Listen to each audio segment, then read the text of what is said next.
finding solace or peace is not the absence of lots of things happening in your life, or the absence of fear, or the absence of the unknown. Peace is not that, but it's to live in a world where it's changing all the time and you're not quite sure what will happen, and still being calm in your heart. So finding a means to be calm, however you may do that, and it's wrapped in culture, it's wrapped in who you are, it's wrapped in the way you can reflect. And spirituality to some extent. Spirituality. In fact, Sir Kim often finds his peace through spirituality, a connection. It's not the absence of all those things that are happening in your life, but it's to be in the midst of all of those things swirling around you and still find a presence and a calmness in your heart.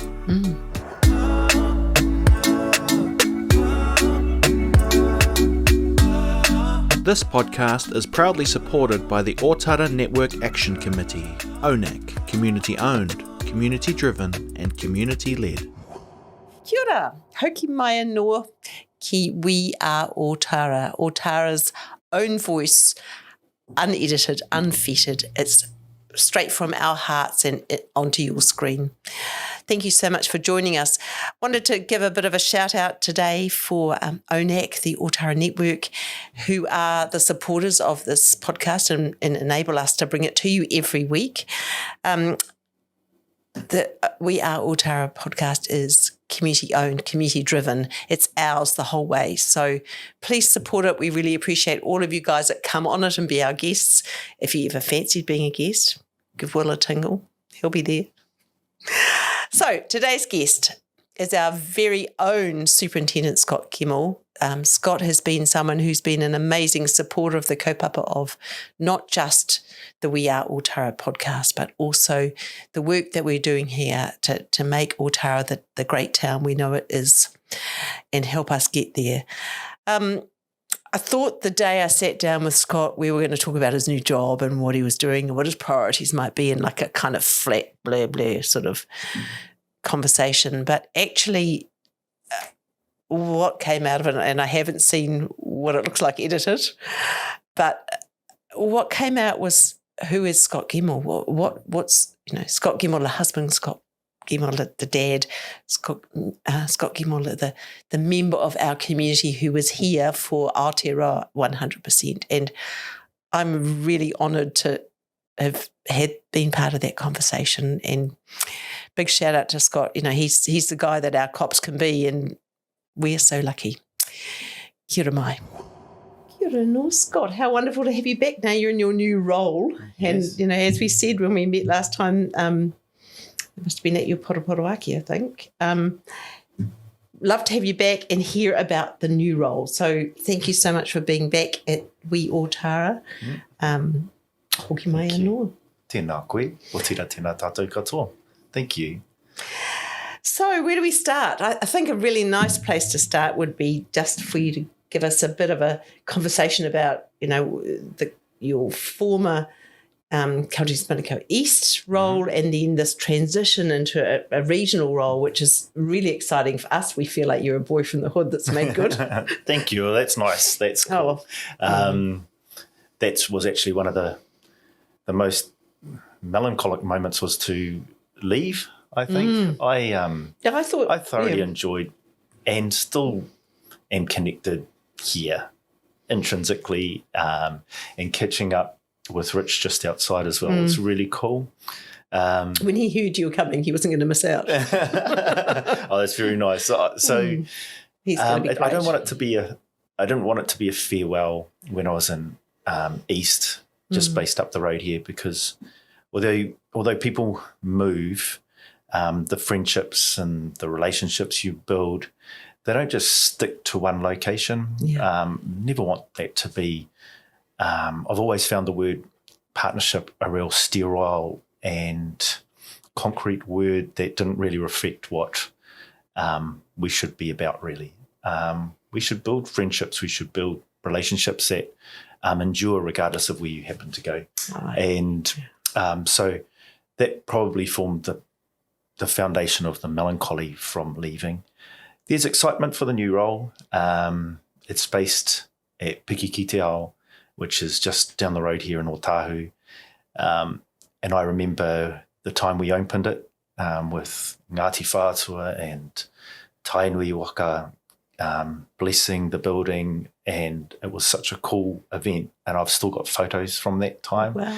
That I had them framed and held them in abeyance at Ormiston, waiting for a time when it'll be suitable to hang them up. And it's probably come to that time now. Yeah. And your new whare. And my new whare. Yeah, that's right. So, yeah, exciting. And relationships endure.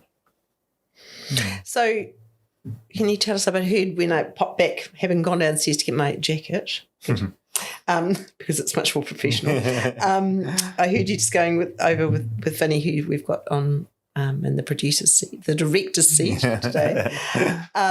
Some of the core elements. So it's a regional role as opposed to just a sub-regional role. Do we get to know what your title is? Yeah. Something fancy, is it? It's not that fancy, but it is Director Tāmaki Makaurau Partnerships. Woohoo. So the rank is Superintendent, which is reflected in these epaulets now, so the star and the crown. And so that's you finished with the lines? Is that what happens? I don't really understand. The rank system, before I had 3 stars, and that was for inspector level. Yeah. So as the area commander at Counties Manukau East, there was 3 stars. The next rank up in the police system is superintendent, which is reflected by these. The stripe system that you mentioned is sergeant level. Okay. So three stripes or 3 chevrons represents a sergeant. The next level up is a crown on its own, and that's the senior sergeant rank. And then you have the 3 stars, and then you've got this. Okay. And as you get further up, I get a little bit lost, but we'll get there though, won't we? It'll be this time next year. Well, no, we're here at the moment. The regional role. So this role for Tāmaki Makaurau Partnerships covers from Kaiwaka in the north down to Te Puahau Waikato or Port Waikato through to Kaiaua in the south. Wow.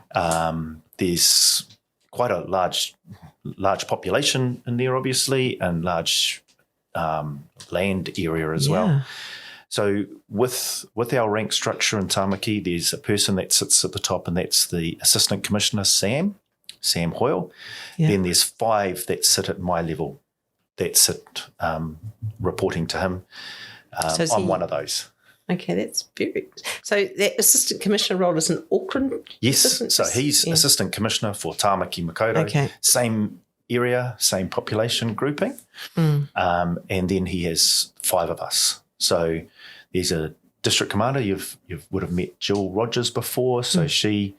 There's a district commander for Counties Manukau. There's a district commander for Auckland Central and a district commander for Waitemata area north. So that's 1, 2, 3. We've got a deployment superintendent, and then we've got partnerships superintendent. But as I was mentioning to Vinny, it's a brand new role, the one that I've got to shape up as we see fit collectively. But principally Māori, Pacific, ethnic communities, the ministries, so Justice, Corrections, Oranga Tamariki, Kāinga Ora, MB, Ministry of Urban Housing. There's quite a group in there. There's also council. There's also civil defence emergency. Also NGOs, local boards, and part of the process and where I'm sitting here is to figure out which relationships should sit at a regional level, which sit with the Assistant Commissioner Sam, which ones sit with me, which ones sit with areas like Counties Manukau East, for instance, because some people want to know a local flavour, like what's happening in Ōtara, how can we work in Ōtara, what are those things that are affecting people in our whānau here. There would be a local flavour that would go to an area commander because that was what they have the Sally and deployment. Richard, for example, just discussing what's happening with the local gangs. That's exactly it. Yeah. So, and then I'm rekindling relationships that I had from before I joined police to those that have occurred since being in the police, and it's been really cool catching up with people again. So, yeah. So what was before you were police? I thought you were a career policeman. Well, you are now, I guess. Oh, I am now, I studied at university in Auckland. I'm a shoe repairer by trade.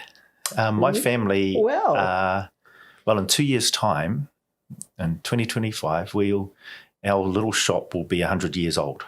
It's not Dominion Road. It's on Simon Street now, but for 75 years it was on K Road, and it was on a 1-month lease for 75 years with my great grandfather. Wow. William Gemmell, and he's established the business. Then grandfather, then father, mum. Mum. All of I'm one of 5, so we've all worked there at some point, and I've got 2 brothers there now. Want to earn some money, son? And swept floors, did all of those things, and learnt how to be cobblers effectively. Wow.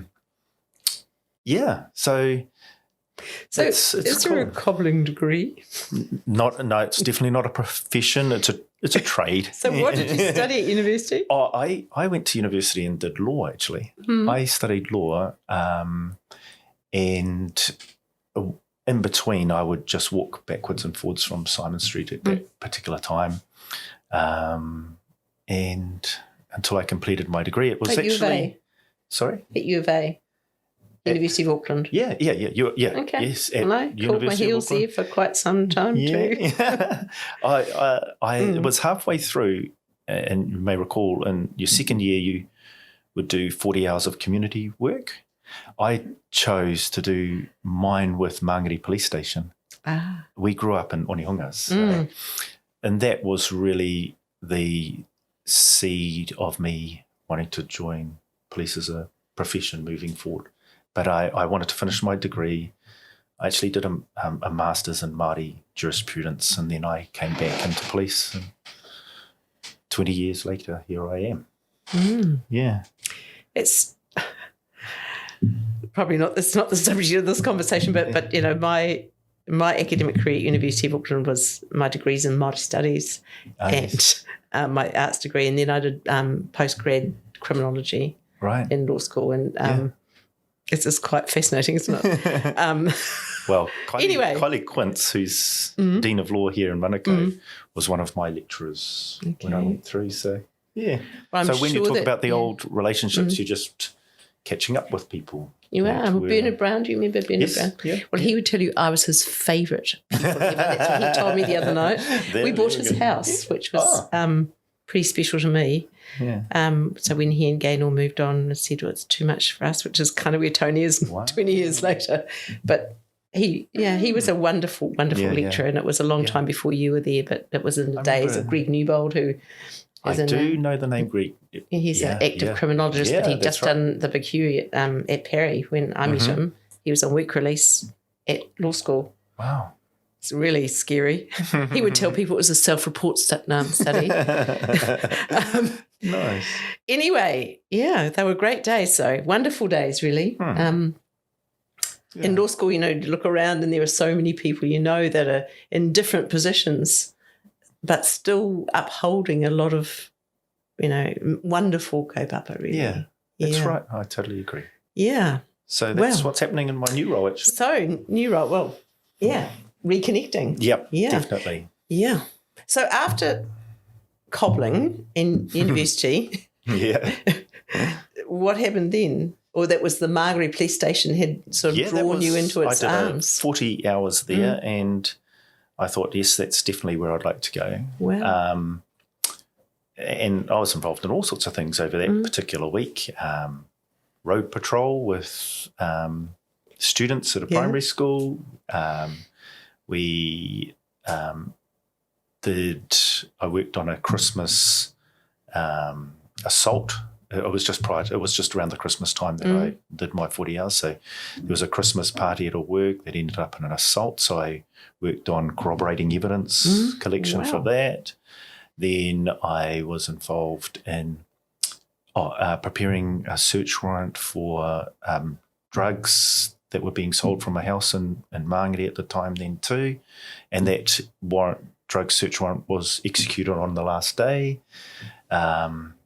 We did some patrolling in Māngere Ōtara area, and it was working with the frontline staff, as we'd know now, with the school police, as we'd know them now as well, and with the detectives over the serious assault that was occurred at the Christmas party, together with the drug search warrant, was a bit of a short week where there was a cross-section of work that interested me. And sounds like it was almost orchestrated to attract your interest. Perhaps, or maybe that was just a tohu, the way that things happen sometimes. So I've stuck with it. I've really enjoyed the people I've met along the way, and continue to moving forward too.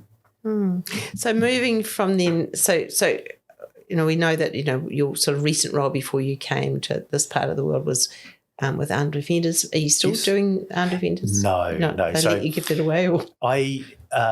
In August last year, there were 3 big pieces of work. So that there was my role here in Counties Manukau East. There was the Armed Offenders Command that I was, and there was 16 years I think I was involved in that.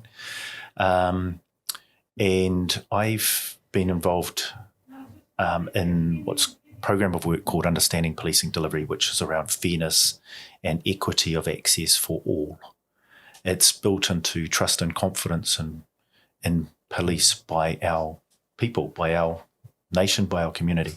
I work alongside Mark Evans, who leads the work for the executive, so based in Wellington, but the thinkers that have been a long time justice reform advocates, people like Sir Kim Workman, who at 84 came to my pōhiri yesterday. Oh, wonderful. Flew up from Wellington. I've become I've thoroughly enjoyed my time with him. I think the world of him and what he's achieved and what he's working towards. And given his age now, he could retire. He could quite happily live in Greytown, but he is so impassioned to see fairness and equity for all of our communities and see better results for people who are brought into a criminal justice pipeline where we are one of those. We're often the front gate. He's working still and advocating for reform that's going to be better for all of us. So to have an opportunity to sit alongside him, and I'm what you call the operational advisory voice, and I chair an operational advisory group that are like Rich, sergeants and constables and detective sergeants from across the country. And Sir Kim has an independent panel of which Kylie Quince is a member. Professor Paul Spoonley is a member. You've got Professor Collins is on his group. Rajna Patel is one of the new members onto the group. He has a group of community members, academics that sit with him. And I have an advisory group that consists of operational, constabulary, sergeant people from single-person stations to the metropolis of Tāmaki here. It just gives you the whole texture. We bounce ideas. Wow. The first time we met, there was the academics on one side and us on this side, and there was a river that was right through the middle, and I thought the two would never erode to become one, but we've eroded the edges and we've become a really collective team that have a shared purpose, a shared intent. Do you have, so you've got the constabulary and then you've got academics. Is there a community sitting in there somewhere? That's all of your group that sit with Sir Kim. Okay. The FSL Collins is in that group. Yeah. So although we say academics, there's Rahui Papa in there who's, there's Glenn Wilcox in there, there's Anne Wapu, people that great history in Māori leadership. Yes, yeah. Diversity in here, there's just, and we try to match it with the diversity in our operational group for shared stories and differences of opinion on the system that we are all a part of, where there are inequities or there is unfairness. So it's a really complex thing, but the best way to describe it is to personalise it. And the way I personalise it for our staff is to say, think about the experiences in the work groups that you've been in, the situations that you've attended, and ask yourself the question that, would you have taken a particular pathway that you know would have been better for a victim, for a witness, for an offender, for their family, but you were prohibited from being able to take that path because of what legislation or practice or policy or training or guideline has directed that you should. And we, even in some legislation and in our policies that follow, we have words like must, we must do this. Yet I know from our collective group, there's 3, there's 4, some have put through multiple stories, and it doesn't seem to matter which work group you are in, where they know that they would have loved to have taken this opportunity to take this path. It would have worked for this victim, it would have worked for this person, but we couldn't do it because of this. And that's the difference around fairness and equity, is looking at the system, the guidelines, the processes that we are trained to deliver upon that prohibit you from taking maybe a more holistic approach to something that may work, trying something that may be out of the box, but you haven't felt the ability to take that path just at this point. It's interesting you say that, because when we met in this room with Anson, yes, from your Country's Manukau East team, so that was something that Anson really shared with us that stuck with me, was that his vision about, actually I've come to another culture. I'm a Kiwi, I've got Kiwi kids, but I look Chinese and I have my Chinese ancestry, and I bring the ability to put on 2 hats. And it's the willingness, the knowledge that there are 2 hats, and that's where equity springs from, isn't it? There might be 10 hats actually. Yeah. And that's, I guess, what your group's about. That's right. There's a whole lot of intersectionality that happens where one of the areas that Understanding Policing Delivery is looking at is disability and access to police. Or we don't currently have the data that supports whether it's been a good interaction or whether it's been a negative interaction, because we didn't have this ability. Deaf, any of the disabilities and access to police service. So Donald Beasley Institute focus in this area, and they're one of our research groups. So we've got independent panel with Sir Kim, an operational advisory group with myself, and you've got 4 different research teams. Donald Beasley is here, Ihi Research, which is John and Kath Leonard with their team, and you've got Mana Pounamu, it's Pounamu and Rachel here, and sitting in the back is a person by the name of Paul Brown, who's a statistician, and he's pulling data and supporting each of those groups in order to dive into the data we do have, extrapolate it out and see, Donald Beasley, this is for you, Ihi, this is for you, and all of this is foregrounded by fairness, equity, trust and confidence in the police. Globally, every police jurisdiction's really struggling with trust and confidence and social cohesion and even acceptance of police practice, which comes back to legitimacy and having a police service or police organisation or police force.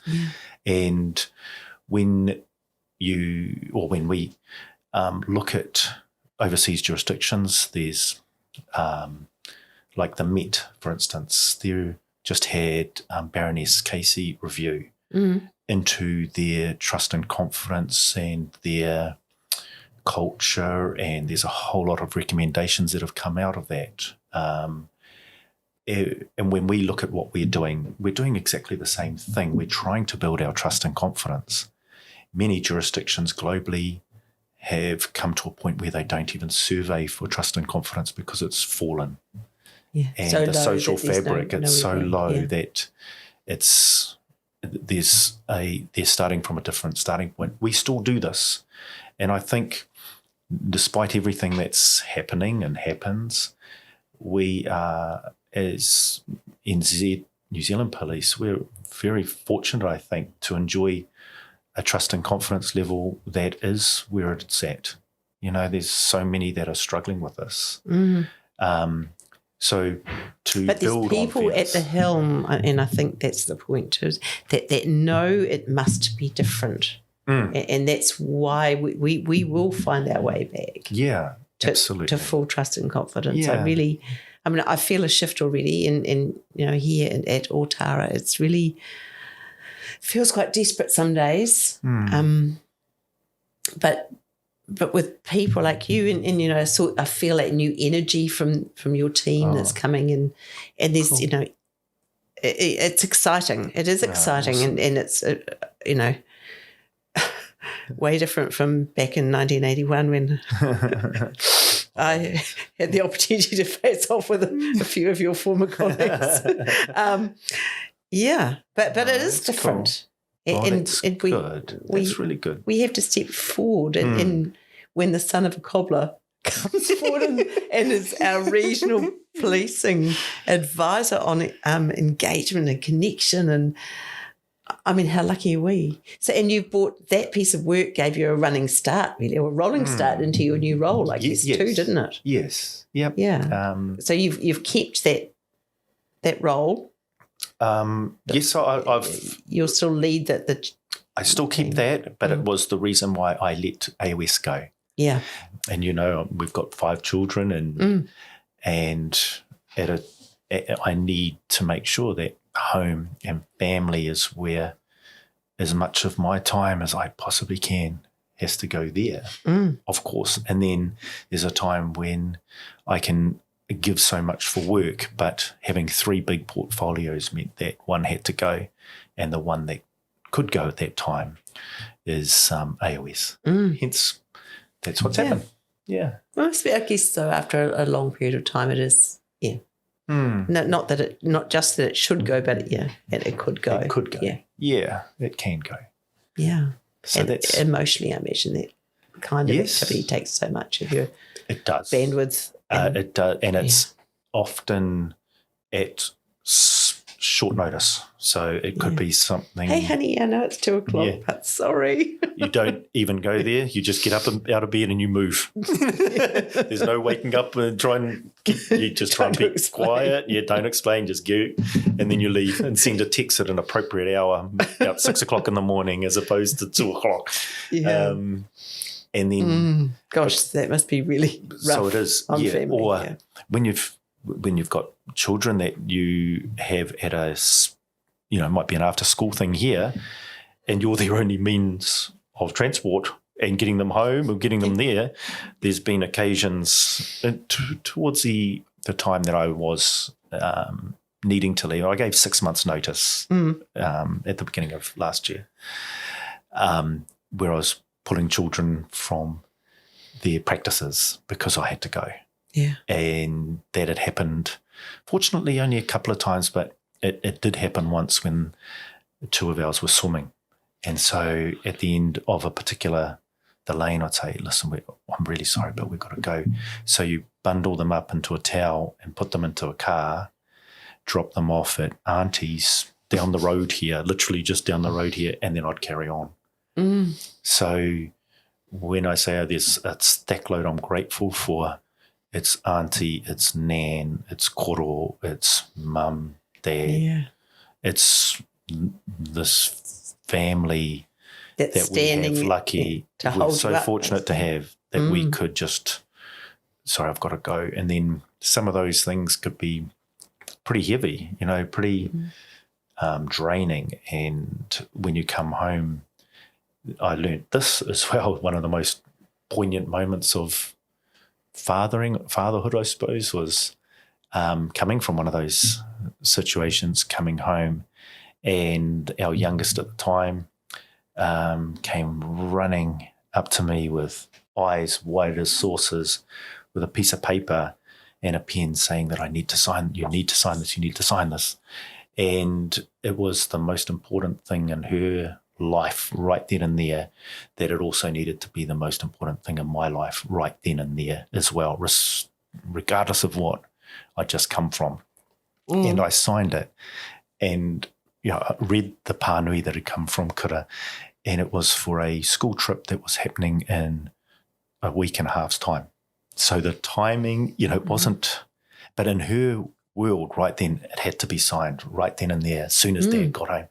So I learned really quickly that you need to be able to park things. You need to be able to find ways that life will just be like a wave. You'll crest sometimes, you'll be in a trough sometimes, but remember the centre of your universe exists right here at home. And if it's the most important thing of hers right then and there, it is the most important thing in your life right at that particular time. And you've got 5 of those going on. Yeah. Not to mention your spouse. Yeah. So that's kind of how You're I way lead smarter my than life. me, Scott. I can tell you. No. I didn't used to start work again at night until the kids were asleep.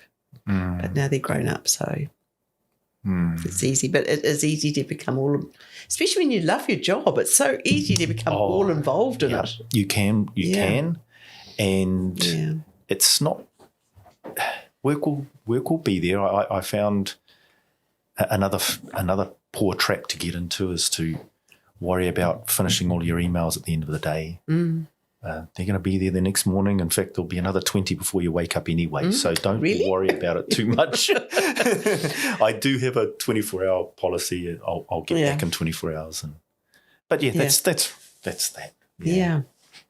Keep learning, keep being curious. Yeah. That's it, really. Keep being humble. Yeah. Scott, I hate for this to finish because it's so wonderful to be sitting here with you. It really, really is. Thank you. Something I've thought about a lot since your Poroporoaki, actually, which was you talked, I'm sure it was it might have been another meeting, you talked about peace. Oh, yes. And how do you find peace? And I thought that would be a really lovely way to finish today, to just share that vision that you had around where peace sits, because it's something that we all seek. And for you in your position with the kaupapa that you're serving, many people would never find that sense of peace. So it's a wonderful, I guess it's like a tohu for the rest of us from such an unlikely source. Basically, kind of what we've been talking about with the waves, but finding solace or peace is not the absence of lots of things happening in your life, or the absence of fear, or the absence of the unknown. Peace is not that, but it's to live in a world where it's changing all the time and you're not quite sure what will happen, and still being calm in your heart. So finding a means to be calm, however you may do that, and it's wrapped in culture, it's wrapped in who you are, it's wrapped in the way you can reflect. And spirituality to some extent. In fact, Sir Kim often finds his peace through spirituality. a connection. So it's not the absence of all those things that are happening in your life, but it's to be in the midst of all of those things swirling around you and still find a presence and a calmness in your heart.